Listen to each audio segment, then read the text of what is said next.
ராம் ராம் ஜெய ஜெய சங்கர ஹர ஹர சங்கர. ஸ்ரீ குருபியோ நம. வாக்குண்டாம் நல்ல மனமுண்டாம் மாமலரால் நோக்குண்டாம் மேனி நுடங்காது பூக்கொண்டு துப்பார் திரும்பியின் தும்பிக்கையான் பாதம் தப்பாமல் சார்வார் தமக்கே.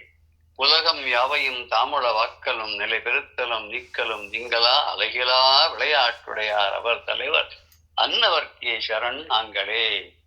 உலகெல்லாம் உணர்ந்து ஓதற்கரியவன் நிலவுலாவிய நீர்மொழி வேணியன் அலகில் ஜோதியன் அம்பலத்தாடுவான் மலர் செல்லும்படி வாழ்த்தி வணங்குவோம். நம்ம தமிழ் புராணத்தை படிக்கிறதுனால தமிழ்லயே எந்த பாடத்துலையும் வாழ்த்து பாடலையும் சொல்லி ஆரம்பிக்கலாம் அப்படின்னு தோணிதான் இன்னைக்கு தமிழ்லயே ஆரம்பிச்சுட்டேன். நம்ம திருவிளையாடல் புராணத்துல மதுரை காண்டம் பார்த்துன்னு இருக்கோம். கிட்டத்தட்ட ஒரு 83 பாடல் வரைக்கும் பார்த்துட்டோம். அந்த 83 பாடல்லையும் இந்த மதுரை காண்டத்துல மதுரை விட பாண்டிய நாட்டுடைய பெருமையெல்லாம் சொல்லக்கூடியதாக கிட்டத்தட்ட ஒரு 60 பாடல்கள், அதுல 53ஆவது பாடல் வரைக்கும் நம்ம முடிச்சிருக்கோம்னு தெரியுது.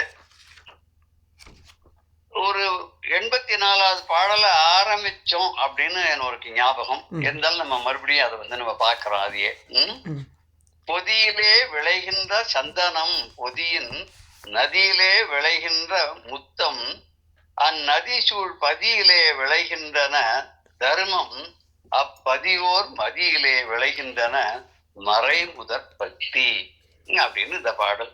பொதியிலே விளைகின்றன சந்தனம், பொதியின் நதியிலே விளைகின்றன முத்தம், அந்நதி சூழ் பதியிலே விளைகின்றன தர்மம் அப்பதிவோர் மதியிலே விளைகின்றன மறை முதற் பகுதி. ரொம்ப சுலபமான ஒரு பாட்டா இந்த 84 பாடல்ல இதுதான் கொஞ்சம் நமக்கு புரியறாப்புல இருக்கு. பொதியிலே விளைகின்றன சந்தனம், சந்தனம் நமக்கு புரியுது. விளைகின்றன அப்படின்னு சொல்லும்போது சந்தன மரங்கள்லாம் செழிப்பா விளைஞ்சிருக்கு அப்படின்னு.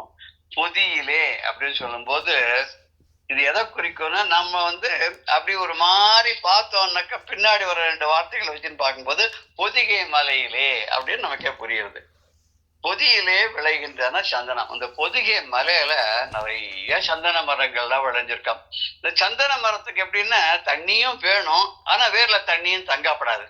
அப்போ ஒரு பிளெயின் சர்ஃபேஸ்ல சந்தன மரம்லாம் அந்த அளவுக்கு சக்சஸ்ஃபுல்லா வருமான்ற சந்தேகம் தான். அதனால்தான் கேரளா, கர்நாடகாவில் மைசூர் பக்கம் அங்கெல்லாம் சந்தன மரம் நிறைய விளையும் சொல்லுவாங்க. ஏன்னா அங்க ஒரு டெரெயின், அது ஒரு மாதிரி ஹில்லி டெரெயினா இருக்கும். மழை பெஞ்சாலும் தண்ணி அப்படியே பாஞ்சுட்டே வரும். எவ்வளவு வேணுமோ அந்த தண்ணி அந்த மரத்தினுடைய வேர்கள்ல இழுத்துக்கும். இழுத்துட்டு மீதி தண்ணி அப்படியே கீழே வடிஞ்சு கீழே வரைக்கும் அப்புறம் ரிவர்ல கலந்துடும் அப்படின்னு சொல்றா. அதை விட நம்ம பார்த்தோம் இதுக்கு முன்னாடி பாடல்ல, அங்க இருக்கிற பெண்மணிகள்லாம் அந்த சந்தனங்களையும் கஸ்தூரியையும் குங்கும கரைசல்லாம் மார்பிள் அணிஞ்சிருக்கா. மறுநாள் ஸ்நானம் பண்றதுக்கு தாமிரபரணியில வரும்போது அதெல்லாம் கரைஞ்சி அந்த தாமிரபரணி நதியும் வாசனையா இருக்கு. அது பாய்கின்ற இடங்கள் எல்லாம் விளைகின்ற அந்த நெல் கதிர்கள் மிச்சம் எல்லாம் எல்லாமே அந்த வாசனை அடிக்கிறது. அங்க இருக்கிற கரும்பு, அங்க விளைஞ்ச நெல், இது எல்லாமே இந்த சந்தனம், குங்குமப்பூ, கஸ்தூரி வாசனை அடிக்கிறதுன்றத நம்ம பார்த்தோம். அந்த அளவுக்கு செழிப்பா எங்க பார்த்தாலும் சந்தன மரங்கள்லாம் விளைஞ்சிருந்ததுன்ற போது அந்த ஒரு இதெல்லாம் கிட்டத்தட்ட ஒரு 1000 வருஷத்துக்கு முன்னாடி இந்த இது நடந்ததாக நம்ம வச்சுட்டு பார்த்தோம்னா கூட அவ்வளவு செழிப்பா நம்ம நாடு இருந்திருக்கு. தமிழ்நாடு மாத்திரம்னு இல்லை, எல்லா பாரதம் முழுக்கவே எல்லா இடத்துலயும் ஒரு இடத்துல ஒன்னொன்னு ரொம்ப பிரசித்தமா இருந்திருக்கு, செழிப்பா இருந்திருக்குன்றது நமக்கு தெரியுது. அப்படி இந்த பொதிகை மலையில சந்தன மரங்கள்லாம் ரொம்ப செழிப்பா விளைஞ்சது. அதுக்கப்புறம் அந்த பொதியின் நதியிலே விளைகின்றன முத்தம். முத்தம்னா இங்க முத்து அப்படின்னு எடுத்துக்கணும். முத்து, முத்து, முத்தம் அப்படின்னு எடுத்துட்டோம் சொன்னாக்க அந்த நதியில நிறைய முத்துக்கள்லாம் விளைஞ்சது. எப்படி விளைஞ்சதுன்னா, நதியில எப்பவும் வற்றாத நீர் இருந்தது. அதுல மீன்கள்லாம் துள்ளி விளையாடிட்டு இருந்தன. அந்த நதிக்கு உள்ளுக்குள்ள நிறைய சிப்பிகள்லாம் இருந்தது. அந்த சிப்பிகள்ல மழை பெய்யும் போது அந்த ஒரு சில ஏதோ சொல்லுவா சுவாதி நட்சத்திரத்தன்னைக்கு அப்படின்ற மாதிரி எங்க நான் படிச்ச ஞாபகம் இருக்கேன். அந்த நட்சத்திரத்தன்னைக்கு ஏதோ ஒரு பர்டிகுலர் திதி கூடுற நாள், அது பௌர்ணமியா இருக்கலாம், அது என்னன்னு தெரியல. அந்த சமயத்துல மழை நீர் வந்து இந்த சிப்பிக்குள்ள போச்சுன்னு சொன்னா அது வந்து முத்தாக மாறும் அப்படின்னு சொல்றாரு. அப்போ இதுல இருந்து நமக்கு என்ன தெரியுதுன்னா, நிறைய சிப்பிகள் இருந்தது. அந்த ஆற்றுல தண்ணீர் வெள்ளம் வந்து கடல் மாதிரி இருந்தது. அதோடு இல்லாத மாசம் மும்மாரியானது ரொம்ப செழிப்பா பெஞ்சது. அந்த செழிப்பா பெய்யக்கூடிய மழை துளிகள் எல்லாம் இந்த சிப்பிக்குள்ள விழுந்து நிறைய முத்துக்கள் விளைஞ்சன.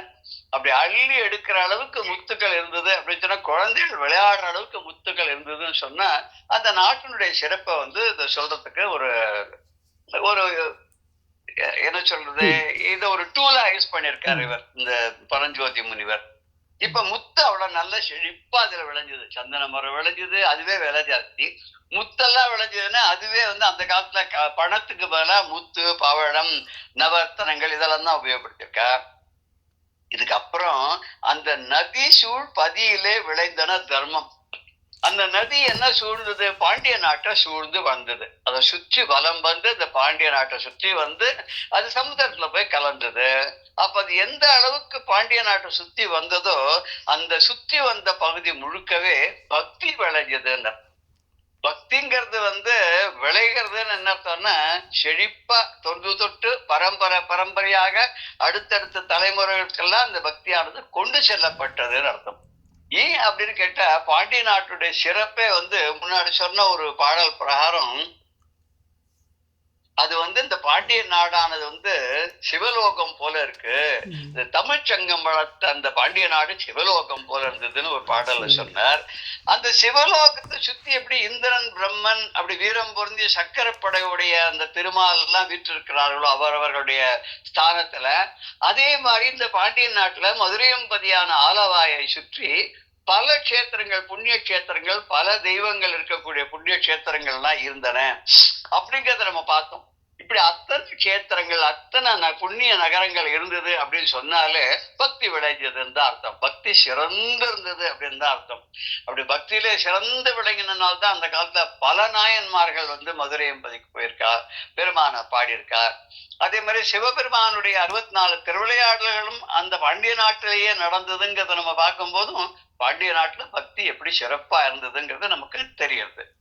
இது வந்து நிரீஸ்வரவாதங்கள்லாம் இப்ப பிற்காலத்துலதான் அது வந்து ரொம்ப தலை தூக்கி அது ஒரு மாதிரியா மக்களுடைய மனதுல ஒரு மாயையை ஏற்படுத்தி அதனால அவளுக்கே ஒரு குழப்பங்கள் வர மாதிரி ஆனதெல்லாம் பிற்காலத்துல அந்த ஒரு சமீப காலங்கள்ல ஏற்பட்டதாதான் நமக்கு தெரியுது. இப்படி பக்தி விளைஞ்சது இந்த நாடு முழுக்க, பாண்டிய நாடு முழுக்க பக்தி விளைஞ்சது. அந்த பக்தி மாத்திரம் எப்படி விளைஞ்சது தெரியுமோ, அந்த சிவபெருமான் இருக்காரு, பாண்டிய நாட்டை சோமசுந்தர கடவுளாக, சோமசுந்தர பாண்டியனாக அவர் ஆட்சி பண்ணார் இல்லையா, மீனாட்சியோடு சேர்ந்து. அந்த சிவபெருமானுடைய திருவடிகளிலே கொண்ட அந்த பக்தி அந்த நகர மக்களுடைய அறிவுல விளங்குறது அப்படின்னு. அது எங்க வீட்டிற்கு விளைஞ்சது, எப்பவுமே ஒரு விளைச்சல் ஆச்சுன்னு சொன்னா அப்புறம் அறுவடை பண்றா, அறுவடை பண்ணி எங்கேயோ இடத்த ஸ்டோர் பண்றா. அது எங்க இந்த பக்திங்கிற விளைச்சல் வந்து பாண்டிய நாட்டுல விளைஞ்சது. இந்த பொருணை நதி பாயக்கூடிய அந்த பாண்டிய நாட்டுல ஆங்காங்கே பக்தி விளைந்தது, பல புண்ணிய நகரங்கள் தோன்றின. அந்த பக்தி விளைஞ்சது, அது எங்க போய் கடைசியில சேர்ந்தது அப்படின்னு சொன்னா, பதிவோர் மதியிலே விளைகின்ற மறைமுதற் பக்தி. அந்த மறைமுதற் கடவுள், வேத நாயகனாக இருக்கக்கூடியவன், வேதத்தின் உட்பொருளாக இருக்கக்கூடியவன், வேதங்கள் புகழ்ந்து பேசக்கூடிய அந்த சிவபெருமானுடைய திருவடிகளிலே இந்த பக்தியானது போய் அங்க வந்து அப்படியே வளர்ந்துதான், அங்க போய் விளைந்ததுன்னு இந்த இடத்துல வளர்ந்ததுன்னு சொல்றோம். அந்த பகவானுடைய திருவடியில அந்த பக்தி. பாரதியார் கூட ஒரு தடவை சொல்லுவார், ஒரு பாடல சொல்லுவார், பக்தி செய்தனை பிழைக்க சொன்னாள், குறைவில்லாதனை செய்து விட்டாள் அப்படின்னு ஒரு பாடல்ல சொல்லுவார். சந்திரன் ஒளியில் அவளை கண்டேன், சரணம் நான் புகுந்து கொண்டேன் ஒரு பாடல்ல. பயனெண்ணாமல் உழைக்க சொன்னால், பக்தி செய்தனை பிழைக்க சொன்னால், துயரில்லாதனை செய்து விட்டால், துன்பம் என்பதை கொய்து விட்டால் அப்படின்னு சொல்வார். அதாவது நீ வந்து பயன் கருதாமல் நீ உன்னுடைய தொண்டை பண்ணிட்டே இருக்க, கர்மணியவாதிகாரத்தை அப்படி பண்ணிட்டே இரு அப்படின்னு சொல்லிட்டு, என்னை பழப்பு என்ன பண்ணணும்னா, பக்தி செய்தனை பிழைக்க சொன்னால், நல்லா உழைக்கணும், பக்தி செய்யணும் அப்படின்னு சொன்னாலாம். அப்ப பண்ண சொல்லிட்டா என்னன்னா, எனக்கு எந்த துயரமும் இல்லாதவப்பட்டாள், துயர் இல்லாத நீ செய்து விட்டால், துன்பம் என்பதை கொய்து விட்டால், வேற என்ன வேணும்? துன்பமே இல்ல, நமக்கு குறையே இல்ல, எல்லாம் வந்து யோகக்ஷேமம் பகாமியகம்னு நம்முடைய வந்து பாதுகாப்பையும் நம்முடைய நலன்களையும் அவளே பார்த்துக்கிறா அப்படின்ற போது வேற எதை பத்தி நம்ம கவலைப்படணும்? அப்பேற்பட்ட அந்த பக்தி நிறைந்த அந்த பாண்டிய நாட்டுல இது வந்து பக்தர்களுடைய மனதிலே விளைந்தது, விளைந்து சிவபெருமானுடைய திருவடிகளை போய் சேர்ந்தது அப்படிங்கிறதா அந்த பாடம் நம்ம வந்து பார்த்தோம். அந்த பாடலை வந்து பிரதி பதார்த்தமா நம்ம ஒரு தடவை அப்படி பார்த்துட்டு அடுத்த பாடலுக்கு நம்ம போகலாம். சந்தன மரங்கள் எல்லாம் பொதியிலே விளைகின்றன. பொதியிலே விளைகின்றன, பொதிய மலையிலே அவைகள் எல்லாம் வளர்ந்து உண்டாகின. முத்துக்கள் பொதியின் நதியிலே விளைகின்றன. அந்த பொதிகை மலையிலேருந்து இறங்கி வரக்கூடிய அந்த தாமிரபரணி நதியின் கண் அங்கே உண்டாகின. தர்மங்கள் இருக்க அதெல்லாம் எங்கன்னா நதி பதியிலே விளைகின்றன. அந்த நதி சூழ் பதியிலே அந்த பொருணை நதியானது, தாமிரபரணி நதியானது சுற்றி சூழ்ந்து வருகின்ற அந்த பாண்டிய நாட்டுல தர்மங்கள்லாம் ரொம்ப பிரமாதமா வளர்ந்தது. தர்மம் வளர்ந்து பெருகித்து. அப்புறம் மறைமுதல் பக்தி, அந்த வேத முதல்வனாக இருக்கக்கூடிய அந்த சிவபெருமானுடைய திருவடிகளில அந்த பக்தி எல்லாம் எப்படி ஆச்சுன்னா, அப்பத்தியோர் மதியிலே விளைகின்றன. அந்த நகரத்தாருடைய அறிவின் கண்ணே, அவருடைய மதியின் கண்ணே, அவருடைய அறிவின் கண்ணே இவைகள் எல்லாம் உண்டாகின அப்படின்ற போது, இந்த பொதிய மலையில சந்தனமும் அந்த நதியிலே வந்து முத்துக்களும் அந்த நகரிலே பக்தியும் விளைந்து சிவபெருமானுடைய திருவடிகளே இந்த பக்தியானது விளைந்து கொண்டே போயிட்டுன்னா பெருகி கொண்டே போயிட்டுங்கிற அந்த பாடல் நம்ம பார்த்தோம். அடுத்த பாடல் ரொம்ப ஒரு அழகான ஒரு பெருமையை சேர்க்கக்கூடிய, அந்த பெருமையை சொல்லக்கூடிய அந்த சிவபெருமானுக்கு ஏன் வந்து பாண்டிய நாட்டு மேல ஒரு தனிப்பட்ட ஈடுபாடு. சில பேர் சொல்றாலே அவன் எங்கேயோ போய் வந்து உதர நிமித்தம் பகுகிருத்த வேஷம் சொல்லிட்டு ஏதோ ஒரு ஊர்ல போய் வேலை செஞ்சு எல்லாம் பண்ணுவா. ஆனா கூட என்ன பண்ணுவான்னா, வருஷத்துக்கு ஒரு தடவையோ ஏதோ அப்படி ஒரு லீவ் எடுத்துட்டு தன்னோட ஊருக்கு, சொந்த ஊருக்கு போயிட்டு தான் இருந்த கிராமத்துக்கு போய் தன்னுடைய தாத்தா பாட்டி எல்லாம் பிறந்து வளர்ந்து விளையாடின ஊர் கிராமத்துலாம் போய் இருந்துட்டாங்க. கஷ்டமோ நஷ்டமோ சுகமோ துக்கமோ வசதி இருக்கோ இல்லையோ அங்க போய் ஒரு வாரம் இருந்துட்டு அங்க இருக்கிற குலதெய்வத்துக்கு போய் எல்லாம் வழிபாடெல்லாம் பண்ணிட்டு போறா இல்லையா, அதுல அவளுக்கு ஒரு பெருமை. இங்க ஊருக்கு போனேன், என்ன நான் நேரா எங்க சொந்த ஊருக்கு போனேன், அங்க ஒண்ணுமே கிடையாது. இப்போ அந்த ஊர்ல வந்து நிறைய மாற்றங்கள் ஏற்பட்டிருக்கலாம், அவளுக்குன்னு எந்த விதமான ஒரு தேக்கம் அங்க இல்லாத இருக்கலாம். ஆனா கூட அவ என்ன பண்ணுவான்னா ஒரு பெருமை, தன்னுடைய மூதாதையர்கள்லாம் வாழ்ந்த அந்த இடம் அங்க வந்து ஒரு இடத்த போய் பார்த்தேன், இந்த வீட்டுலதான் எங்க தாத்தா சின்ன வயசுல பிறந்து வளர்ந்து விளையாடினதெல்லாம் இங்கதான், இங்க எதிர் இருக்கு அந்த அக்ரஹாரத்துல அந்த கடைசி வீட்டுலதான் எங்க பாட்டி பிறந்த வீடு, இப்படி எல்லாம் சொல்லி ஒரு பெருமைப்பட்டுக்க கூடியது. ஆனா அதெல்லாம் இன்னைக்கு இருக்கான அது வேற மாதிரி மாறி இருக்கலாம், இல்ல அந்த இடங்களே இன்னைக்கு வந்து கன்ஸ்ட்ரக்ஷனே கம்ப்ளீட்டா மாறி இருக்கலாம், அந்த ஊரினுடைய அமைப்பே இன்னைக்கு வந்து புதுவிதமாக மாறி இருக்கலாம். ஆனா கூட ஒரு பெருமை இருக்கும் இல்லையோ, அது மாதிரி இந்த பாண்டிய நாட்டுக்கும் சிவபெருமானுக்கும் உள்ள ஒரு தொடர்பை இங்க காமிக்கிறதுக்காக இந்த பாடல் சொல்றார். தடுக்கவின் பெரு கண்டனும் தென்திசையை நோக்கி அடுக்க வந்து வந்து ஆடுவான், ஆடலின் இழைப்பு விடுக்க ஆரமின் கால் திருமுகத்திடை வீசி மடுக்கவும் தமிழ் திருச்செவி மாந்தவும் என்றோ. கடுக்கவின் பெருகண்டனும், இந்த பாடல் அவர் என்ன சொல்றாருன்னா, கழுத்து வந்து கரு நீளமாக இருக்கிறது, நீலகண்டன் இல்லையா சிவபெருமான், அப்படி நீலகண்டன் என்று பெயர் பெற்ற கழுத்திலே வந்து ஆலகால விஷத்தை அருந்தியனால கருத்து போன கண்டத்தை உடைய இந்த சிவபெருமான் இருக்கானே, அவருக்கு வந்து கைலாய மலை தான் அவருடைய வீடு. அது எங்க இருக்கு? வடகோடியில மேல மலை மேல இருக்கு. அது வந்து கண்டவர் விண்டிலர், விண்டவர் கண்டிலர் சொல்லுவா இல்லையா, அந்த கைலாய மலையை பார்த்தவர்களுக்கு அப்புறம் வந்து திருப்பி வர வேண்டிய அவசியம் கிடையாது, அங்கேயே இருந்துடுவாவ. அதே மாதிரி கைலாய மலையை பார்க்காதவா பார்க்கணும்னு நினைச்சிட்டு கற்பனையிலேயே அதை பத்தி நினைச்சிட்டு அதை வந்து விண்டவர் கண்டிலர், அதை பத்தி இப்படிதான் இருக்கும் அப்படிதான் இருக்கும்னு ஆராய்ச்சி பண்ணி பார்த்தவா படிச்சவா அவ வந்து அதை பார்த்ததே கிடையாது. அதை ஒரு நட போய் பார்த்துட்டானா அவ வந்து கண்டவர் விண்டிலர். இதை மற்றவாளுக்கு எடுத்து சொல்ல முடியாது, ஏன்னா அங்கேயே சிவனடியை சேர்ந்து விடுவதனால திரும்பி வந்து இவாளுக்கு இப்படிதான் அங்க இருந்தது அப்படின்லாம் சொல்ல முடியாது. ஆனா அந்த காலத்துல மகரிஷிகள் தான் எல்லா லோக்கங்களுக்கும் சஞ்சாரம் பண்ணிட்டு இருந்தா தப்போ வலிமையினால.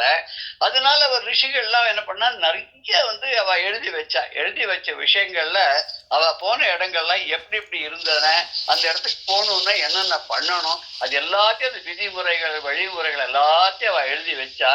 அந்த எழுதி வச்சதை நம்ம படிக்கும் போது நம்மளே ஒரு நமக்கு முன்னாடி உருவகப்படுத்திக்கிறது, ஒரு காட்சி, ஒரு விஷுவலைசேஷன்.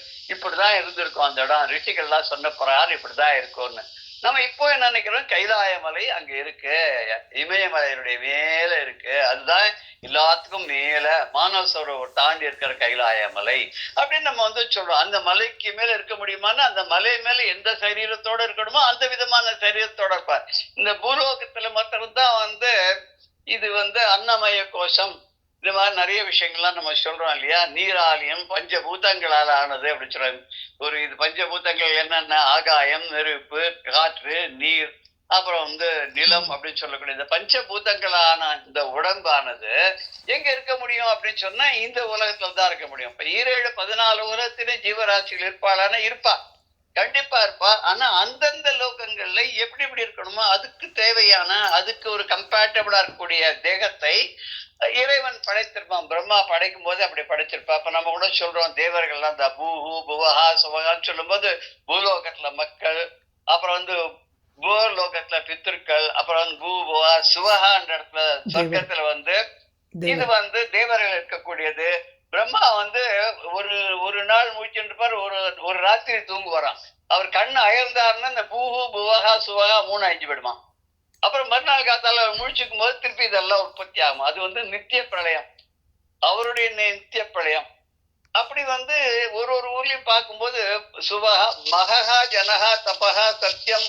இந்த லோகத்தெல்லாம் என்ன அப்படின்னா அங்க இருக்கிறவளுக்கு அழிவு கிடையாது. அது எப்போன்னா யுக கயே, கடைசியில யுகம் முடிவு அடையும் போது எஸ்மிச்ச பிரளயம் யாந்தி அப்படின்னு சொல்றாரு இல்லையா. பழைய காலத்து போது யார போய் சேர்ந்து விடுகிறதோ அந்த பரபிரமத்துல போய் ஐக்கியமாயிடுது, லயமாயிடுதுன்னு சொல்றாரு இல்லையா.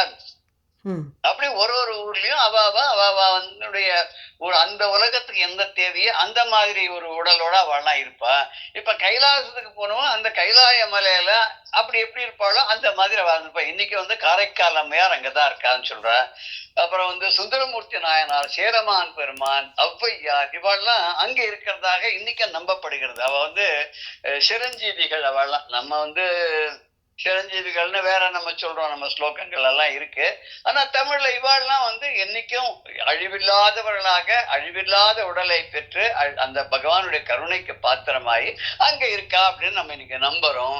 அப்போ அப்பேற்பட்ட பிரசித்தி பெற்று அந்த கைலை மலையை விட்டு அந்த சிவபெருமான் என்ன பண்றாரோ அப்பப்ப தென்னாட்டுக்கு வந்துடுறாராம். அதனால்தான் வந்து தென்னாடுடைய சிவனையை போற்றி அப்படின்னு நம்ம சொல்றோம். தென்னாடு உடைய சிவனையை போற்றி எப்ப வருகிறது இங்கதான். சில பேர் கூட சொல்லுவா, அவளுக்கு ஊர் இதுதான் சார், ஆனா பாதி நேரமா அவ இருக்கிறது ஊட்டியில கொடைக்கானல் தான் அப்படின்பா. அது மாதிரி இவர் வந்து சிவபெருமான் முக்காவாசி இருக்கிறது எங்கன்னா ஏதோ ஒரு திருவிளையாடல் நிமித்தமாக அவர் வந்து பாண்டிய நாட்டுக்கு தான் வந்துடுறார். தென்னாடுன்னு சொன்னால அந்த காலத்துல பாண்டிய நாட்டை தான் குறிக்கும். ஏன்னா தென் இந்தியா முழுக்க, பாரதம் முழுக்க வந்து அன்னைக்கு பாண்டிய ராஜாவால ஆளப்பட்டு வந்ததுன்னு சொல்றாரு. ஏன்னா சோழர்களை பத்தியோ இல்லைன்னா வந்து சேரமான பத்தியோ வந்து ரெஃபரன்ஸ் நம்ம புராணங்கள்ல கூட இல்லை. ஆனா அந்த இதிகாச புராணங்கள் எடுக்கும்போது மகாபாரதத்துல பாண்டிய ராஜாவை பத்தி ஒரு ரெஃபரன்ஸ் வருது. அந்த குருக்ஷேத்திரத்துல பாண்டிய பாஜாதான் வந்து அங்க 2 விதமான சேனைகளுக்கும் 2 படைகளுக்கும் இவர் தான் வந்து சாப்பாடு போட்டாருன்னு சொல்றார். அப்படி அத்தனை 18 அட்சோணி சேனைகளுக்கும் இவர் சாப்பாடு போடணும். எவ்வளவு செழிப்பான பாண்டிய நாடா இருந்திருக்கும். இவர் அத்தனை சாப்பாடு பொருள் எப்படி எடுத்துன்னு போனாருங்க, அத்தனை பேருக்கு எப்படி இவர் வந்து ஜாகிரதையா பத்திரமா பார்த்து சாப்பாடு போட்டார் அப்படின்றதெல்லாம் பார்க்க வியப்பா தான் இருக்கு. அப்பேற்பட்ட அந்த தென்னாடு செழிப்பா அந்த தென்னாட்டுக்கு அடிக்கடி வந்துடுறாராம். இவர் என்ன அடிக்கடி வந்துடுறார் அப்படின்னு கேட்டா அதுக்கு ஒரு காரணம் சொல்றார். இவர் வந்து தென்னாட்டுக்கு வந்து அவர் கிட்டத்தட்ட வந்து 5 இடங்கள் இருக்கு இல்லையா. சிவன் வந்து நடனம் ஆடிய கஷேத்திரங்கள், நடராஜ பெருமானாக ஆடிய கஷேத்திரங்கள் 5 சொல்வார். திருவாலங்காடு 1, அப்புறம் சிதம்பரம் 2, 3வது வந்து மதுரை, 4வது வந்து திருக்குற்றாலம், 5வது வந்து திருவாலங்காடு, சிதம்பரம், மதுரை, குற்றாலம், திருநெல்வேலி. சோ ரத்ன சபை, கனக சபை, ரஜத சபை, வெள்ளி அம்பலம், அப்புறம் ரத்ன இப்படி சொல்றதுனால தாமிரம். ஆமா, தாமிரம் இல்லையா? அத தாமிரபரணி எங்கேருந்து வரதால தாமிர சபா. அது இந்த 5 இடத்துல இவர் ஆடுறாரு இல்லையா? அதனால அப்பப்ப அங்கங்க ஆடுறதுக்காக அவர் ஓடி வந்துடுறார். இது தவிர நிறைய திருப்புங்குன்றம் அது மாதிரி நிறைய கேத்திரங்கள்ல எல்லாம் சிவபெருமான் ஒரு ஆடல் அரசனாக அங்கங்க இருக்காரு. அவர் ஆடும்போது என்ன ஆடுதான்னா, பக்தர்கள் எல்லாம் பூர்வம் சொல்ற வரைக்கும் ஆடுறா. பக்தர்கள் பூர்வம் சொல்வாளோ அவருடைய ஆட்டத்தை கண்டு கழிக்கிறதுக்காக காத்துட்டு இருந்த பக்தர்கள்லாம் ஒருபொழுதும் போர்னு சொல்ல மாட்டான். ஏன்னா அப்படி விட்டாத ஒரு ஒரு நடனம் அது அவருடைய ஆடல். அந்த ஆடலை ஆடலைக்கான தில்லை அம்பல திரைவனம்னு ஊத்துக்காடு கவி சொல்றாரு. நான் இதுல காளியன் மேல நர்தன ஆடினான கிருஷ்ணன் அதை பார்க்கறது தன்னோட ஆடலையே விட்டு சிவபெருமான் அங்க போனார்னு ஒரு பாடல சொல்லுவார். அவர் அழகா சொல்லுவார். அது சின்ன குழந்தை ஆடுறது எப்படி ஆடுது அப்படின்னு பாக்கிறதுக்காக சிவபெருமான் போனதா நம்ம எடுத்துக்கலாம். அது குறைச்சு சொல்றதா நம்ம எடுத்துக்க வேண்டாம். இப்படி ஆடி ஆடி அந்த ஆடல்னால ஏற்பட்ட இழைப்பு இருக்கு இல்லையா, நமக்கே மூச்சு வாங்குறது. ஒரு டாக்டர் தினம் நடக்கணும்னு சொன்னார், சுகர் குறையறதுக்குன்னு. நடந்தோன்னா அவர் காத்தால 1/2 hour நடக்கணுங்கிறார், சாயங்காலம் 1/2 hour நடக்கணுங்கிறார். நம்ம 5 நிமிஷம் நடந்த உடனே மூச்சு வாங்குறது, கை காலெல்லாம் ஒரு மாதிரி உதறது, காலெல்லாம் ஒரு மாதிரி தொஞ்சு போறது. ஆனா இந்த சிவபெருமான் ஆனவர் ஆடிண்டே இருக்காருங்க. அதுல ஒரு பெரிய ஆட்டத்துல வேற நடுவுல ஒரு போட்டி வேற வந்ததுன்னு சொல்லுவான். தில்லையில இருக்கும்போது தில்லை காளியும் அம்பாள் காளி ரூபம் எடுத்துட்டு அவளும் ஆடினா, இவரும் ஆடினார். கடைசியில அம்பாள் இவர்கிட்ட சரணாகதி அடைஞ்சுட்டார். ஒன்னளவுக்கு என்னால் ஆட முடியாதுன்னு அந்த அவர் என்ன பண்ணாராம், காதலுடைய தோடு கழண்டு கீழே வந்துட்டான். கீழே வந்த உடனே அப்படி காலாலேயே அதை எடுத்து காதுல மாட்டிட்டாராம். உன்னால இதை பண்ண முடியுமான்னு கேட்டார். அந்த அம்மா நம்மளால இது ஆகாதியா அப்படின்ட்டா. ஏன்னா எது முடியுமோ அதுதான் ஒத்துக்கணும். முடியாததெல்லாம் நம்ம முயற்சி பண்ணி ஃபெயில் ஆகக்கூடாது. ஃபெயில் ஆகிறத விட என்னால முடியாதுன்னு சொல்றதை இப்ப வித்ரா பண்றது பெட்டர் இல்லையா? அந்த அம்மாவும் வித்ரா பண்ணிட்டார். இப்படி ஆடின ஒரு இழைப்பு இருக்கு இல்லையா, அந்த இழைப்பு தீரணும்னு தான் ரெஸ்ட் எடுத்துக்கணும். வருஷம் முழுக்க உழைச்சிட்டு ஒரு 15 நாள் ரெஸ்ட் எடுத்துக்கா, கொடைக்கானல், ஏற்காடு, ஊட்டி அப்படின்னு போற மாதிரி இவர் என்ன பண்றாருன்னா, அந்த ஆட்டம் அது இழைப்பு ஆடுறதுக்காக என்ன பண்றாருன்னா, அவர் ஒரு இங்க மதுரைக்கு வந்துடுறாரு, இங்க புதிய மலைக்கு வந்துடுறாரு. புதிய மலை கிட்ட வந்துடுறாரு. திருக்குற்றாலம் தான் அது கீழே இருக்கு, அங்க வந்துடுறாரு. எதுக்கு வராரு அப்படின்னாக்க பார்த்தா, அதான் ரொம்ப ஆச்சரியமான சமாச்சாரம். அங்க சந்தன மரத்தினுடைய வாசனையோட கூடிய அந்த தென்றல் காற்று இருக்க அது வருதான். அது இவரோட முகத்துல வீசணுமா. இவருடைய முகத்துல அந்த தென்றல் காற்று வீசித்தேன்னா அப்பாடா என்ன நல்லா இருக்கு, வாசனையோடு கூட. அந்த காலத்துலாம் சில பேர் என்ன பண்ணுவா, வயசானெல்லாம் அந்த வெட்டி வேர்னு ஒண்ணு உண்டு. அந்த வெட்டி வேர்ல விசிறி பண்ணிருப்பா. அந்த விசிறிய ஒரு சின்ன தொட்டி தண்ணி வச்சிருப்பா. அந்த தொட்டிக்குள்ள ஒரு அப்படி முக்கி எடுத்து அந்த ஈரத்தோட இருக்க மாதிரி விசிறிப்பா. அந்த விசிறியும் போது அந்த ஈரமான காற்று வரும். அந்த காற்றோட அந்த வெட்டி வேருடைய வாசனையும் வரும். அது அந்த வெட்டி வேருங்கிறது அது எப்படி இருக்கிறா, எதுல இருந்து வருதுன்னு தெரியாது. அது எந்த செடியினுடைய வேருன்னு புரியல. ஆனா வாசனைன்னா அப்படி ஒரு வாசனையா இருக்கும். சில பேர் என்ன பண்ணுவாங்கன்னா, பானைக்குள்ள அதை போட்டு வைப்பா. அந்த வெட்டி வேற போட்டு வச்சிருந்தா அந்த ஜலம் ரொம்ப குளுமையாவும் இருக்கும், அதே சமயத்துல வாசனையாவும் இருக்கும். உடம்புக்கு அது ஒரு விதமான ஔஷதம் அப்படின்னு சொல்றாரு. இட் கிளீன்ஸ் தி கிட்னிஸ் அப்படின்னு கூட சொல்லுவார். அப்படி இவர் தன்னுடைய முகத்துல அந்த புதிய மலையிலேருந்து வரக்கூடிய தென்றலானது இனிமையான சந்தன வாசனை எல்லாம் அப்படியே தாங்கி கொண்டு இவருடைய முகத்துல அப்படி வீசும் போது அபாடா எனக்கு ஆனந்தமா இருக்கு. அவரு ஆனந்த கூத்தனுக்கு ஆனந்த தரக்கூடியதாக இது இருக்கு அப்படின்னா, அது மாத்திரமான இல்ல அப்பப்ப அந்த காலத்துல என்னவா இருந்ததான்னாக்க, முதல் சங்கம், கடை சங்கம்லாம் இருந்தது இல்லையா?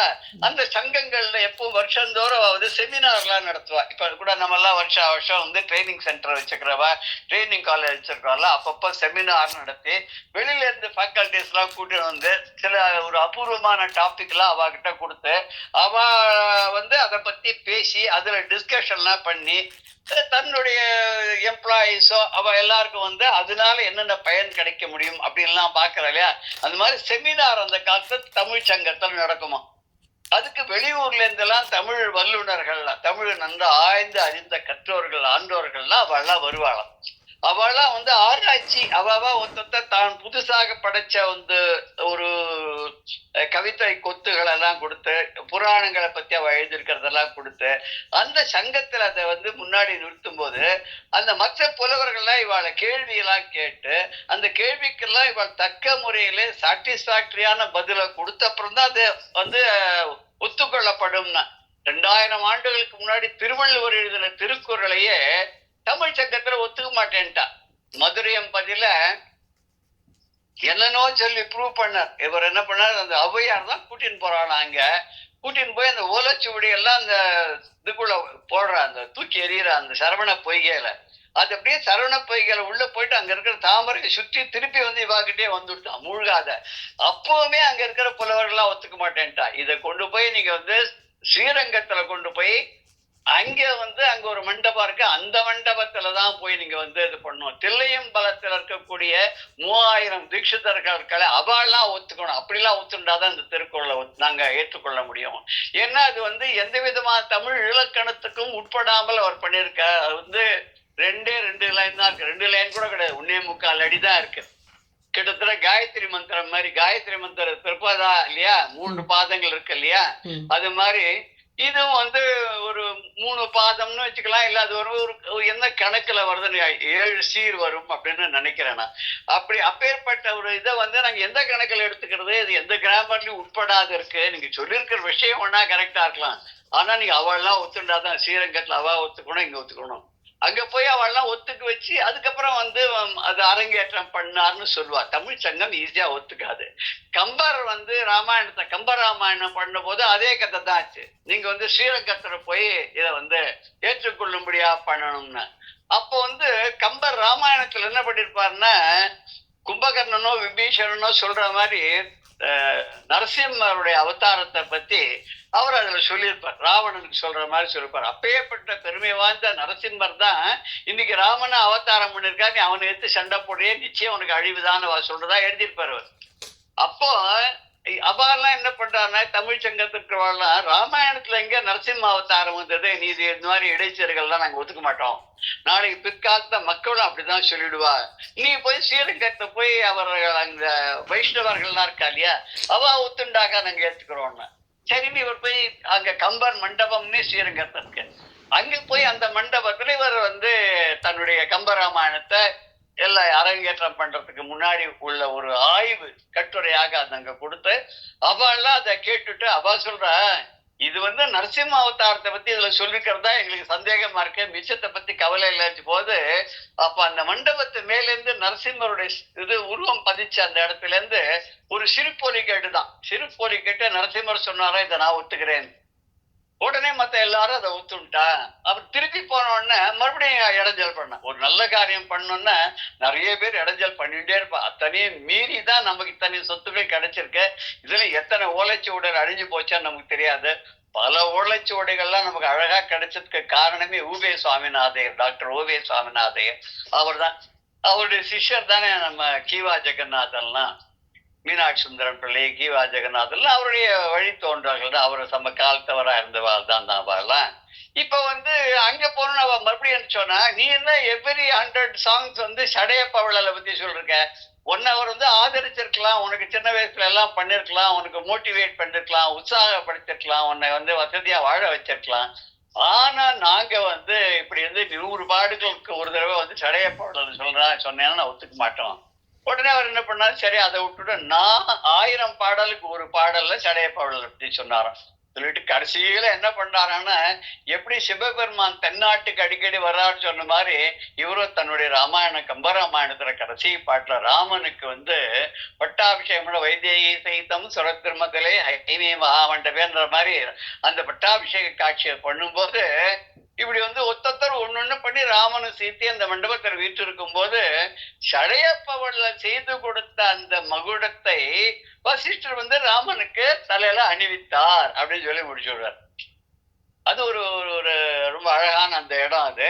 அப்படி இங்க சிவபெருமானும் என்ன பண்றாருன்னா, அந்த தமிழ் சங்கத்துல வந்து அடிக்கடி இருந்து அங்க நடக்கக்கூடிய வாத விவாதங்கள் எல்லாம் கேட்டு தானும் அதுல வந்து பங்கு கொண்டு தானும் ஒரு புலவராகவே இருந்து அவளோட கலந்துட்டு சந்தோஷம் அடைஞ்சார்னா. இப்படி 2 விதமான சந்தோஷம். என்ன, ஒண்ணு வந்து பொதிகை மலையிலிருந்து சந்தன வாசனையோடு சேர்ந்து வரக்கூடிய தென்றல் காற்று தன்னுடைய முகத்திலே அடிக்கடி வீசுவும், அதே மாதிரி தமிழ்ச்சங்கத்திலே நடைபெறக்கூடிய ஆய்வுகளிலிருந்து வரக்கூடிய இன்பத்தை அவர் வந்து அதை அள்ளி அள்ளி அதை அனுபவிக்கும் இல்லையா. நம்ம கூட ஒரு குளிர்ந்த வெயில போயிட்டு வந்தோம்னா குளிர்ந்த தண்ணி கிடைச்சுன்னா 2 கையாலும் மொண்டு மூஞ்சியெல்லாம் தடவிக்கிறோம் இல்லையா, சில்லுன்னு இருக்கு, சந்தோஷமா இருக்குல்ல. அது மாதிரி இந்த தமிழ் கவிகளை எல்லாம் மொண்டு தன்னுடைய முகத்திலே வீசி கொண்டார் அவர் சிவபெருமான். அப்படி இந்த ஒரு பாடல்ல வந்து அந்த பெருமையை பற்றி சொல்றார். பாடல் நம்ம பார்க்கிறோம். கடுக்கு பெரு கண்டனும் தென்திசை நோக்கி அடுக்க வந்து ஆடுவான், வந்து வந்து ஆடுவான், அடுக்க வந்து வந்து ஆடுவான். அடுக்கன அதை நாடின்னு அர்த்தம். குரம்பை அடுத்து குடிப்புக்கு ஆதி வெங்கூற்று கிட்ட வரம்பை அடுத்து மருகம்பர். வரம்பை அடுத்து எல்லையை தாண்டி, எல்லையை நாடி, எல்லையை ஒரு அதை நோக்கி அப்படின்னு அர்த்தம். அடுத்து அப்படின்னா நோக்கி, தென் திசையை நோக்கி, தென் திசையான பாண்டிய நாட்டை பார்த்து அடுக்க வந்து அதை வந்து நாடி வந்து வந்து வந்து ஆடுவான். வந்து வந்து ஆடுவான். ஆடலின் இழைப்பு விடுக்க ஆரம் மென்கால் திருமுகத்திடை வீசி மடுக்கவும் தமிழ் திருச்செவி மாந்தவும் அன்றோ. இப்ப பதமா பாகிஸ்தான் ஈஸியா போயிடும். கடுக்கு அவின் பெருகண்டன். கடுகு அப்படின்னாக்க இங்க இந்த கடுகு கிடையாது. கடுக்கு அப்படின்ற போது இது வந்து நஞ்சுன்னு அர்த்தம். கடுகு அப்படின்னா நஞ்சு கழுத்துல பரவி இருக்கு, அதனால ரொம்ப அழகா இருக்கு. அப்படி அந்த நஞ்சை ஆலகால விஷத்தை வார்க்கடல் கடையும் போது வெளிவந்த ஆலகால விஷத்தை அருந்தியனால அவருடைய கண்டமானது கருத்து போயிடுது. அதுவே அவருக்கு ஒரு அழகா இருக்க. நஞ்சினால் அழக பெற்ற திருமிடத்திடை உடைய இறைவன் அப்படிங்கிறார். திருமிடத்திடை இறைவன் அப்படின்னாக்க ரொம்ப அழகாக இருக்கக்கூடிய ஒரு அழகு பொருந்திய அப்படி ஒரு பெருமை மிக்க அந்த இறைவன் இருக்கானே, யார் இந்த சிவபெருமானவன் ஆனந்த குட்டன். தென் திசை நோக்கி, தென்னாட்டை நோக்கி, பாண்டிய நாட்டை நோக்கி அடுக்க வந்து வந்து ஆடுவான். அதை நெருங்கி வந்து வந்து எப்ப பார்த்தாலும் அங்க வந்து ஆடுவான். ஆனா இப்ப வந்து திருவாலங்காடுங்கிறது எந்த திருவாலங்காடுன்னு தெரியல. இந்த சென்னைக்கு பக்கத்துல ஒரு 15 கிலோமீட்டர்ல ஒரு திருவாலங்காடு இருக்கு. தஞ்சாவூர் பக்கத்துல ஒரு திருவாலங்காடு இருக்கு. ரெண்டுமே சிவக்ஷேத்திரம் தான். எந்த இடம் தெரியல. அது கொஞ்சம் ஆராய்ச்சி பண்ணி பார்க்கணும். யாரும் தெரிஞ்ச வாழ்க்கை. சென்னை பக்கத்துல இருக்கிறது தான் சபை. அதான் சபை இல்லையா. அதான் திருவாலங்காடு. நம்ம ரயில வரும்போது ஆவடி அதுக்கெல்லாம் முன்னாடி இருக்கும் திருவாலங்காடு அப்படின்னு வரும் அந்த இடம். அங்க வந்து வேதபுரீஸ்வரர், அந்த மாயவரத்துல வந்து வேதபுரீஸ்வரர் அதோ அங்க திருவாலங்காடு. ஓ, இந்த திருவாலங்காடு தான் இது. அது சிவனே வந்து ஆடின இடம். அது என்ன சபை? அது ரத்ன சபையா திருவாலங்காடு? ஞாபகம் இல்ல, தெரியல. அதுக்கப்புறம் தங்காத்துக்கு முன்னாடி ரத்னம் தானே விலை உயர்ந்தது, அதனால அதுதான் முதலா இருக்கும். அங்கிருந்து கிளம்பி போச்சா சிதம்பரம் அடுத்தது வருது. சிதம்பரத்துக்கு அப்புறம் மதுரை வருது. மதுரைக்கு அப்புறம் திருநெல்வேலி வருது. திருநெல்வேலிக்கு அப்புறம் தானே குற்றாலம் வருது இல்லையா. சோ அந்த ஆர்டர்ல பார்த்தா தெரியுது ரத்ன சபையா தான் இருக்கணும். தென் திசையை நோக்கி பாண்டிய நாடு, அது வரைக்கும் பாண்டிய நாடு பரவி இருந்ததுன்னு நம்ம எடுத்துக்கலாம். தென் திசையை நோக்கி, அந்த தெற்கு திசையை நோக்கி அடுக்க வந்து வந்து ஆடுவான்னு அதை நெருங்கி அப்பப்ப வந்து ஆடுவானா. அவன் ஆடுறது எதுக்காகனா ஆடலின் இழைப்பு விடுக்க அப்படின்னா, அவன் ஆடி ஆடி களைச்சு போறான் இல்லையா, அந்த களைப்பு நீங்கணும் அப்படிங்கிறதுக்காக வரானாம். அது எப்படி களைப்பு நீங்கணும் அப்படின்னு என்ன பண்ணணும்னா அதுக்கு கொஞ்சம் ரெஸ்ட் எடுத்துக்கணும். இப்ப நம்ம இந்த டான்ஸ் ப்ரோக்ராம்ல கூட நம்ம பார்ப்போம். ஒரு பாடலுக்கு அவ ஆடிட்டு உள்ள போயிடுவான். அப்ப கொஞ்சம் உள்ள போய் அந்த வேவையெல்லாம் தொடச்சுட்டு அதுக்கு ஏதாவது கொஞ்சம் தண்ணி கிண்ணி ஏதாவது குடிச்சுக்கிட்டு எல்லாம் பண்ண வரைக்கும் இவன் ஏதாவது சின்ன ஒரு ஆலாபனை பண்ணிட்டு இருப்பார். அந்த அதுக்கு பாட்டு இசைக்கிறவர் வந்து ஒரு ஆலாபனை பண்ணிட்டு இருப்பார். இல்ல வயலின்காரர் வந்து அடுத்த பாட்டுக்குள்ள ராகத்தை வாசிச்சுட்டு இருப்பார். இது மாதிரிதான் ஒரு 5 நிமிஷம் அவ வந்து அந்த காலத்தை அப்படி எடுத்துப்பா. அதுக்குள்ள இவ போய் கொஞ்சம் ரெஸ்ட் எடுத்துட்டு அப்புறம் அவ வரத்துக்கு ரெடி ஆனோடனே இவர் வந்து அந்த என்ன ஒரு பாடலோ அந்த பாடலை ஆரம்பிக்கிறா இல்லையா. அது மாதிரி இவரும் அப்பப்ப ஆடலை கொஞ்சம் நிறுத்திட்டு கொஞ்சம் வந்து ரெஸ்ட் எடுத்துக்கிறார். எங்க ரெஸ்ட் எடுத்துக்கிறார்? அந்த பொதிகை மலையனுடைய அடிவாரத்துல ரெஸ்ட் எடுத்துக்கிறார். எதுக்காக ரெஸ்ட் எடுத்துக்காரு அங்க வந்து அப்படின்னா அந்த ஆடலுடைய இழைப்பு தேரணும் இருக்கா, தன்னுடைய நிறுத்தியத்தினால உண்டான களைப்பை நீக்கிக் கொள்வதற்காக. அதுக்கு என்ன பண்ற, களைப்பை எப்படி நீக்கிறார் அப்படின்னா ஆரம் மென் கால் வீசி. ஆரம் அப்படின்னா சந்தன சோலை இருக்கு இல்லையா, அங்க பக்கத்துல இருக்கக்கூடிய மரங்கள்லாம் சந்தன மரங்கள்லாம் இருக்கு இல்லையா, அதுலேருந்து வரக்கூடிய மெல்லிய காற்று, தென்றல் காற்று. இது வீசின வீசப்பெற்று, தென்றல் காற்று தன்னுடைய முகத்துல வீசணும்.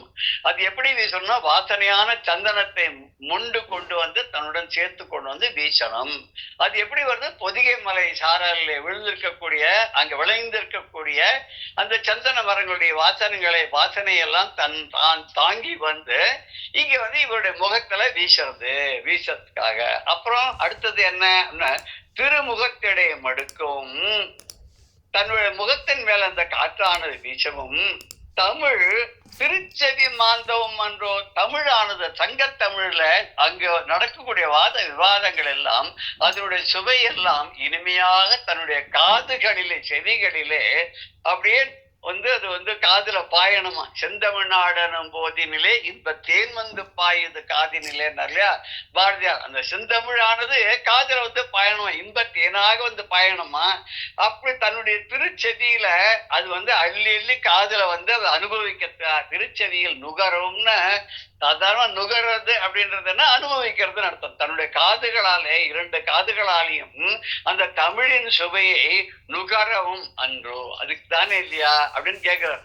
அவர் வந்து நம்ம கிட்டே விட்டுறார். எதுக்காக நீங்களே கல்பனை பண்ணுங்க, எதுக்காக அந்த சந்திர வாசனையோடு கூடிய தென்றலானது முகத்துல வீசி கலப்பு போகிறதுக்கா, இல்ல தமிழ்ச்சங்கத்துல நடைபெறக்கூடிய அந்த செமினார்ல எல்லாம் நடக்கக்கூடிய அந்த வாத பிரதிவாதங்கள், அந்த தமிழ் சுவை இருக்க அதை தன்னுடைய காதுகளில் ஏற்று இன்பத்தை அனுபவிக்கவா, இது எதுன்னு நீங்களே தீர்மானம் பண்ணிங்கன்ற மாதிரி. இதுக்காக வன்றோ அப்படிங்கிறது. இதுக்குதானே அவர் அடிக்கடி வந்து ஆடுவான். எதுக்கு, ஆடலின் இழைப்பு விடுக்க. ஆரம் மென்கால், கால் அப்படின்னு சொன்னாக்க இந்த இடத்துல வந்து காற்றுன்னு அர்த்தம். ஔவையார் கூட இதுல சொல்லுவோம், ஒரு இடத்துல வந்து காலால் எழுப்பி அப்படின்னு ஒரு சொல்லுவோம். இதுல விநாயகர் ரகவல்ல வந்து குண்டலினி யோகத்தை பத்தி சொல்லும் போது காலால் எழுப்பி, காலால் எழுப்பினா கால்னா இங்க காற்று, அத பிராணவாயு, இந்த பிராணனை எழுப்பி அப்படின்ற அர்த்தத்துல அவர் சொல்லுவார். இங்க வந்து மென்கால் வீசின மென்மையான இனிமையான அந்த காற்று, மெல்லிய காற்று, இதமான காற்று. அப்படி ஜோன்னு அடிக்க கூடாது காத்து. புயல் காத்து மாதிரி அடிச்சாலும் பிரயோஜனம் இல்லை. காத்தே வராத சும்மா ஆடின்றதாலும் இலையெல்லாம் ஆடுற மாதிரி ஆடின்றதாலும் பிரயோஜனம் இல்லை. இதமாக முகத்துக்கு அந்த காத்து வீசணும் அப்படின்றதுக்காகவும், இந்த தமிழ் சுவையை மொண்டு தன்னுடைய காதுகள் அனுபவிக்கிறதுக்காகவும் ஒரு வந்தார் அப்படின்னா. அடுத்த பாடல் அவர் வந்து சம்ஸ்கிருதத்தினுடைய பெருமையை பத்தி சொல்றார். அந்த காலத்துல எல்லாருக்கும் தமிழும் தெரிஞ்சிருக்கு, சம்ஸ்கிருதமும் தெரிஞ்சிருக்கு. இப்போ வந்து அந்த வடமொழி தென்மொழி அது செத்து போன மொழி, அது பேச்சு வழக்கில் இல்லை அப்படின்றதெல்லாம் அது கிடையாது. 100 வருஷத்துக்கு முன்னாடி அதெல்லாம் கிடையாது. எல்லாருக்கும் முக்காவாசி இந்த சம்ஸ்கிருதம் நிறைய தெரிஞ்சவா சம்ஸ்கிருதத்துல இருந்து தமிழ்ல மொழிபெயர்த்து அதை பாடல்களா கொடுத்தான். பல பேர் பார்த்தான்னா அவ எல்லாருமே வந்து எல்லா வித்வான்களுமே வந்து அந்தணர்கள் சொல்ல முடியாது. நம்ம நிறைய பேர் இத்தரால கூட நிறைய பேர்கள் வந்து சம்ஸ்கிருத பண்டிதர்களாக இருந்திருக்கிறார்கள். அவ வந்து தமிழ் சம்ஸ்கிருதம் ரெண்டையுமே வந்து கையாண்டிருக்கிறார்கள். இன்னும் சொல்ல போனா கம்ப நாட்டாழ்வாரே வந்து சம்ஸ்கிருதத்துல ரொம்ப சிறந்த புலவராக இருந்திருக்கான்றதுக்கு பல சான்றுகள்லாம் தெரியுது. ஏன்னா கம்பராமாயணம் எழுதியிருக்கிறதும் முழுக்க வால்மீகி ராமாயணத்தை அனுசரிச்சுதான் எழுதியிருக்கார். திருக்குறள் எழுதியிருக்கக்கூடிய திருவள்ளுவர் வந்து 4 வேதங்களையும் கற்றவராக இருந்ததுனால்தான் 4 மறைகளையும் தமிழாக்கம் பண்ணியிருக்கார் அப்படின்னு நம்ம பெரியவாள்லாம் சொல்றார். அதனால வந்து இதுல சம்ஸ்கிருதத்தை பத்தி சொல்லும் போது விடையுகைத்தவன் பாணினிக்கு இலக்கணம் மேனாள் வடமொழிக்கு உரைத்து ஆங்கு அயன் மலைய முனிக்கு திடமுறுத்தியும் மொழிக்கு எதிராக்கிய தென் சொல் மடமகற்கு அரங்கென்பது வழுதி நாடென்றோ அப்படின்னு ஒரு சொல்ற. விடை உகத்தவன் அப்படின்னா, விடைன்னா இங்க 2 பொருள் அப்படின்னு அர்த்தம். அர்த்தம் அப்படின்னு ஒரு அர்த்தம். விடைன்னா இங்க வந்து ரிஷபம்னு அர்த்தம். அது வந்து ஒரு இதுல கூட வருது, தேவாரத்தை கூட வருது. தூவெண் மதிசூடி வருது இல்லையா, தோடுடைய செவியன் விடையேறி ஓர் தூவெண் மதிசூடின்னு ஒரு சம்பந்த பெருமானுடைய முதல் பாடல் இல்லையா, அது விடையேறி அப்படின்னா இங்க வந்து அந்த ரிஷப வாகனத்தினரே வரக்கூடியவன், விடை உகத்தவன், ரிஷப வாகனத்தை செலுத்தக்கூடிய அந்த சிவபெருமான் என்ன பண்றான்னா, பாணினிக்கு இலக்கணம் மேனாள் வடமொழிக்கு உரைத்து, மேனாள் ஒரு முன்னாடி காலத்துல வந்து பாணினிக்கு இலக்கணம் சொன்னாராம். எதுக்கு இலக்கணம் சொன்னார்? வடமொழிக்கு இலக்கணம் உரைத்து ஆங்கு அயன் மலைய மா முனிக்கு திடம் உறுத்தியும் மொழிக்கு எதிராக்கிய தென் சொல் வடமகற்கு அரங்கென்பது வழுதி நாடென்றோ. வழுதி நாடென்றோட, வழுதினா பாண்டிய ராஜா, அந்த இளம் வழுதி எல்லாம் பேர் வச்சிருப்பார் ராஜாக்களுக்கு. இங்க வந்து பாண்டிய ராஜா, வழுதி நாடுன்னா பாண்டிய நாடு. அந்த பாண்டிய நாடு என்னவா இருந்ததுன்னா அரங்கு என்பது நடன மேடையாக இருந்ததுதான். யாருக்குன்னா தென் சொல் மடமகற்கு. தென் சொல்னா தமிழ், வட சொல்னா சம்ஸ்கிருதம். இந்த தென்மொழியாக தமிழ் மொழி என்றக்கூடிய அந்த கன்னி பெண்ணுக்கு நடனம் ஆடுறதுக்கு இந்த பாண்டிய நாடு வந்து ஒரு அரங்கமாக இருந்தது அப்படின்ற. அதுக்கு முன்னாடி என்ன சொல்ல போறாருனாக்கா, விடை உகத்தவன் அந்த ரிஷப வாகனத்தின் மீது வரக்கூடிய சிவபெருமானவன் மேல் நாள் முன்னொரு காலத்துல, மேல்னா முன்ன கழிந்து போன நாட்கள், அந்த கழிந்து போன ஒரு காலத்துல, முன்னொரு காலத்தில் சொல்றோமோ இல்லையா, லாங் எகோ, லாங் எகோன்னு சொல்றேன். புறா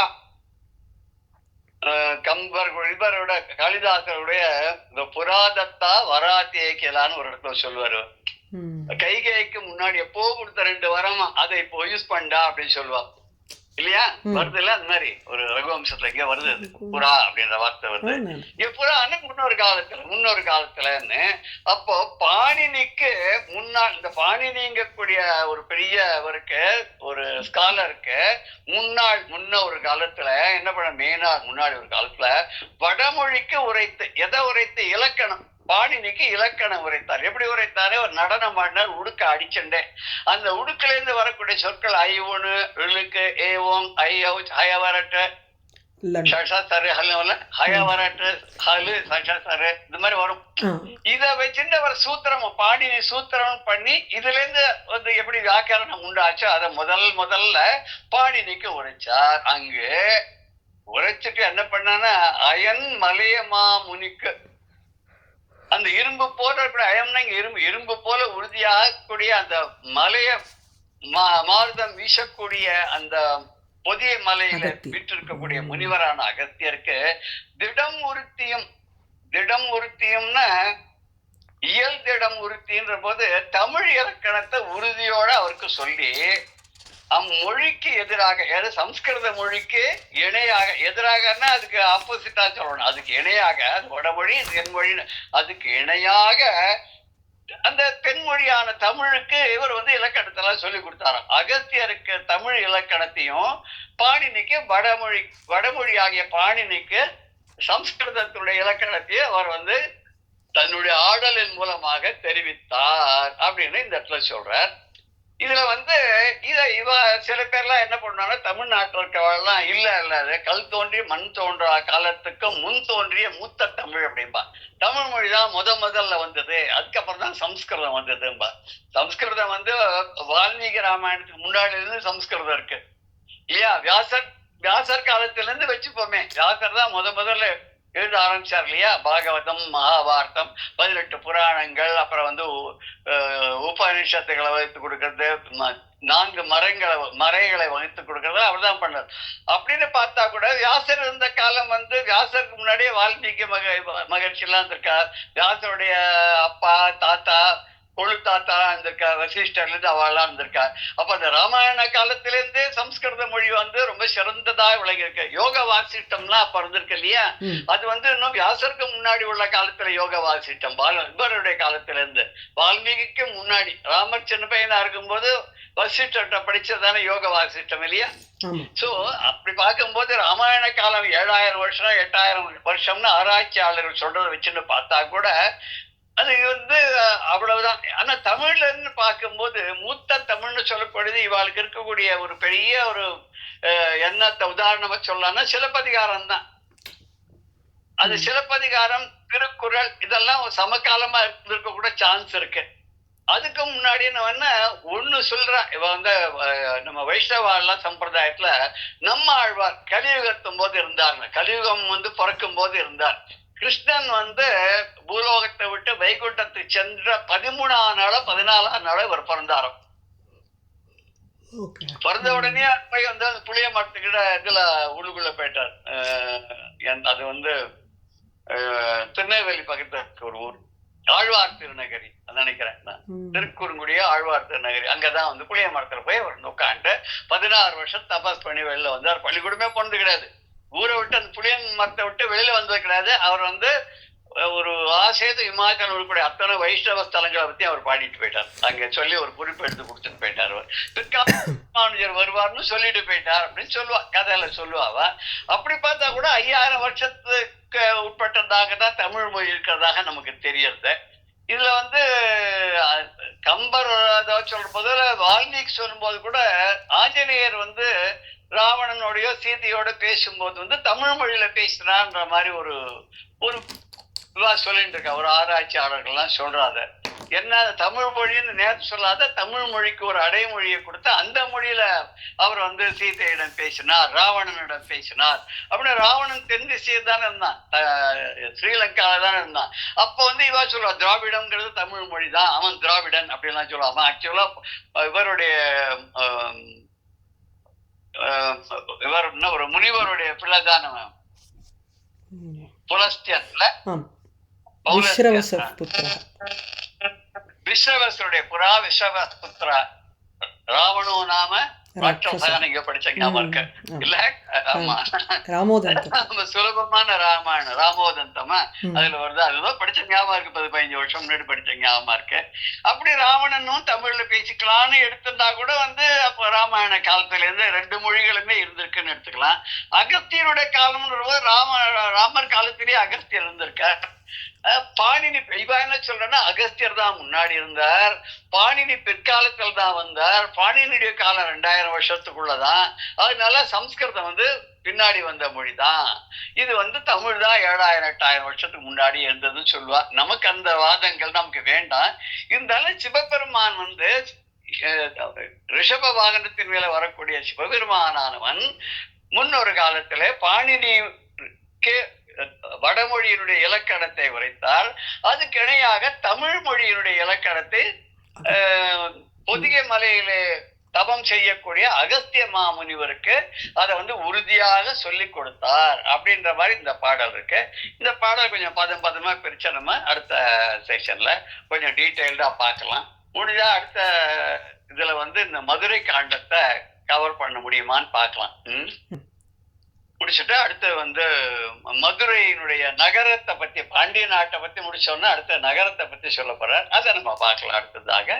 அது வரைக்கும் ஜெய ஜெயசங்கர ஹர ஹர சங்கர ஸ்ரீ குருப்பியோ நம. ராம் ராம்.